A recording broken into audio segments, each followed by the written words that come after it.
Estimados profesores, estimadas profesoras, bienvenidas al curso de asesoría de tesis.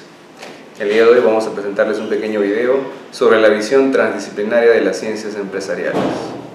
En este video analizaremos brevemente cuál es el enfoque a la hora de hacer las tesis, cuál es el enfoque transdisciplinario que asume nuestra carrera, de tal forma que podamos orientar adecuadamente las tesis que son viables y aquellas que no lo son. Las ciencias empresariales como tal no es tan antigua, es reciente. La primera aula de ciencias empresariales empezó con las aulas de comercio en Lisboa en 1759. Ya son más de 250 años desde que las aulas de negocios y ciencias de la empresa han venido desarrollándose. En el Perú, desde el año 1963, están bien dictando clases de ciencias empresariales. Existen escuelas desde las más famosas, como la Wharton Business School, de la Universidad de Pensilvania, hasta la Escuela de Minas de Medellín de 1911, hasta la Escuela de Getúlio Vargas de 1958.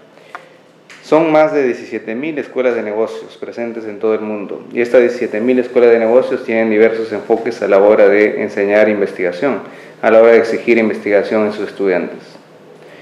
Algunas escuelas se orientan más al desarrollo de planes de negocio, al desarrollo de propuestas de negocios rentables y viables, mientras que otras escuelas más clásicas se orientan al desarrollo de una tesis bajo el enfoque del método científico, un enfoque en el cual exige la comprobación y verificación de hipótesis. ¿Cuál debe ser entonces la orientación y el enfoque que debe seguir las ciencias empresariales en nuestra universidad? La visión transdisciplinaria de las ciencias empresariales exige entender que nuestra carrera, nuestra profesión no es unívoca. Es una carrera que enfoca diversas profesiones al mismo tiempo y que enfoca diversas ciencias de las cuales se nutre. Las ciencias empresariales se nutre de la psicología, se nutre de los negocios, se nutre de la contabilidad, se nutre de las finanzas, se nutre de la matemática, se nutre también de aspectos de la economía, se nutre de diversas disciplinas. Muchas escuelas de negocios le dan un enfoque orientado al administrador como científico. Exigen tesis en las cuales la ciencia y la matemática son el lenguaje básico. Lo que se busca es teorizar procesos y causas y aplicar conocimientos científicos. Si nosotros partiéramos las ciencias empresariales en un cuadrante doble, en la cual por un lado tenemos a la teoría y por otro a la práctica, y en el otro tenemos a los objetos y a las personas, el administrador como científico sería aquel que se orienta a la teoría y a los objetos. Los manuales de ciencias empresariales más conocidos y más comunes están enfocados en este modelo, en este cuadrante. Sin embargo, más de la mitad de las escuelas de negocios también orientan su cuadrante hacia los objetos y hacia la práctica, es decir, al administrador como técnico, pues buscan que sus profesionales desarrollen, crean y controlen organizaciones, que se vuelvan expertos entrenando y manejando al personal y a los sistemas, que puedan diseñar artefactos creados paso a paso y tomar las mejores decisiones técnicas para enriquecer a las organizaciones. Los planes de negocio, los planes de desarrollo de mercado, por ejemplo, están dentro de este cuadrante. Vemos entonces que si es que nos enfocamos en la teoría o nos enfocamos en la práctica, pero solo en los objetos, podemos tener tesistas que hagan investigaciones clásicas para comprobar hipótesis, pero también podemos tener tesistas que hagan investigaciones para planes de negocio, o para descubrir nuevos mercados, o para aprovechar oportunidades de mercado. Sin embargo, estos dos cuadrantes no son los únicos. Tenemos el cuadrante ligado a las personas, y ahí tenemos dos opciones más. Si nosotros analizamos el cuadrante de las personas y de la práctica, vamos a encontrar a un administrador que es un diseñador, en la cual la esencia es la innovación. Este administrador diseña sistemas y entidades complejas, transforma organizaciones en nuevas realidades, por lo que requiere creatividad e imaginación para resolver problemas. Bajo este enfoque, entonces, entendemos que el administrador no solo es una persona que aplica conocimientos técnicos y prácticos, ni que aplica el método científico para encontrar conocimientos, sino también es una persona creativa, que desarrolla nuevas realidades y que construye nuevos artefactos para abrir nuevas posibilidades. Quiero enfatizar que en algunas universidades de Reino Unido y de Australia existen ya doctorados al diseño, doctorados a las artes, y ellos, a la hora de evaluar la calidad y la rigurosidad de estos trabajos, hablan de la contribución a las artes, la contribución al diseño, y el factor más importante a la hora de analizar y validar esta información es la creatividad, la innovación. Si nosotros analizamos el cuadrante de las personas y la teoría, tenemos otro administrador, que es el administrador como humanista. En este enfoque encontramos un administrador que resuelve y le interesa resolver problemas de la sociedad. Es un experto social, es decir, es un gerente social, que se basa en recursos disponibles y que desarrolla actividades que crean valor para las empresas, pero no solo para las empresas, sino para las organizaciones. Los conceptos de rentabilidad social son fundamentales aquí. Este administrador como humanista es muy sensible a la problemática y a las dificultades sociales, y sus investigaciones pueden contribuir a dar solución, a dar nuevas luces de cómo resolver problemas que aquejan a diversos stakeholders. Haciendo una revisión encontramos que ya tenemos modelos para asesorar adecuadamente a administradores como científicos. También existen muchas propuestas como la PUEMI para asesorar a administradores como técnicos y en el desarrollo de planes de negocio. Sin embargo, propuestas para asesorar a administradores como diseñadores o como humanistas aún son incipientes y se requiere nuevos aportes. En el método científico clásico tenemos 4 pasos esenciales. El primer paso es plantear un problema o un objetivo. En este aspecto lo que se busca es qué es lo que se quiere investigar y por qué. En el segundo paso se desarrolla la fundamentación teórica, básicamente para saber qué tanto se ha desarrollado sobre el tema. Aquí lo que se hace es buscar diversas referencias, revisar investigaciones previas y saber cuál es el estado del arte. Posteriormente se desarrolla una metodología para explicar cómo se va a obtener la información para cumplir los objetivos, de dónde, con qué y qué tanta validez o fiabilidad tienen esos instrumentos. Finalmente se presentan los resultados de la discusión, donde se detalla qué se ha encontrado, si se han cumplido los objetivos y qué información nueva se aporta.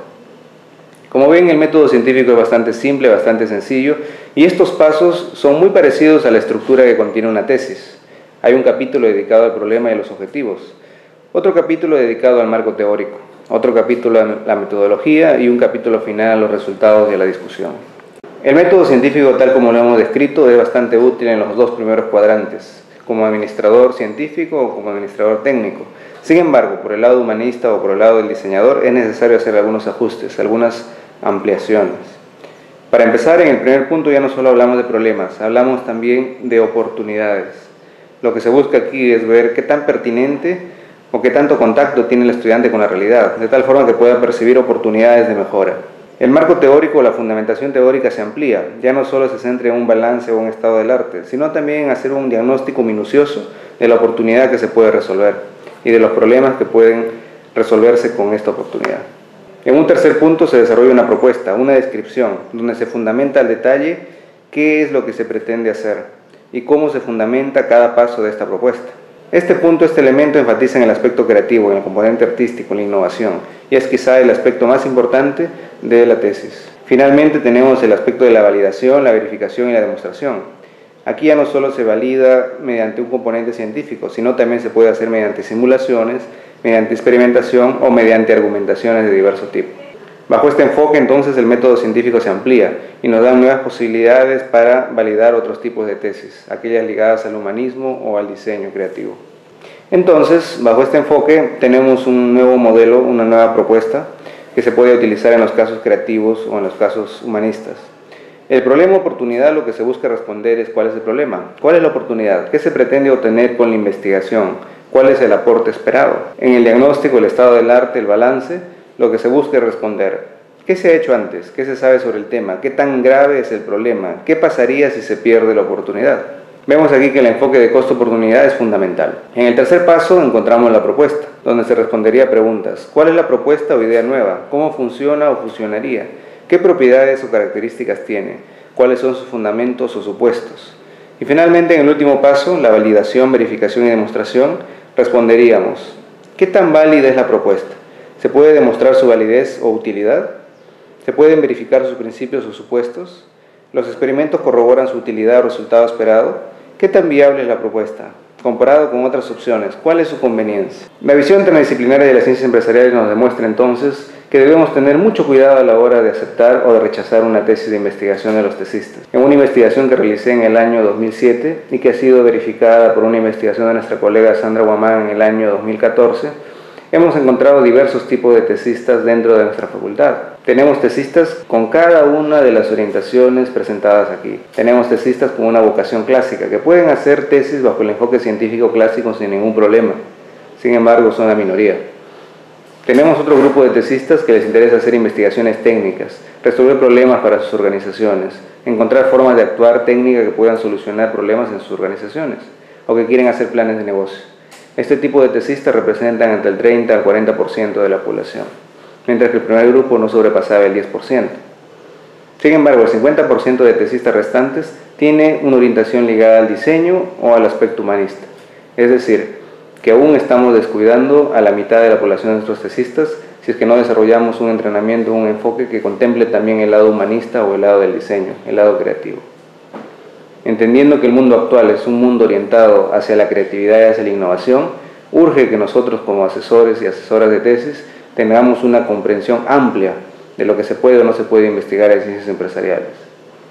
Hagamos una autorreflexión, hagamos un autoanálisis y veamos qué tipo de perfil tenemos nosotros para ser asesores. Algunos de nosotros vamos a tener una orientación ligada hacia el lado científico, nos vamos a sentir muy cómodos por el lado del método científico. Algunos de nosotros nos vamos a sentir más cómodos por el lado de desarrollo de planes de negocio, mientras que otros vamos a tener una orientación ligada al aspecto social humanista o al diseño y creatividad. Estoy seguro que si especializamos cada una de esas asesorías o orientaciones, vamos a poder hacer un mejor match con las asesorías que requieren nuestros tesistas, nuestros estudiantes. Esperamos pues que esta pequeña discusión abra el debate y podamos discutirlo en el foro, de tal forma que podamos enriquecernos y ver cómo podemos mejorar nuestras asesorías de tesis. Esta ha sido la visión transdisciplinaria de las ciencias empresariales. Muchas gracias.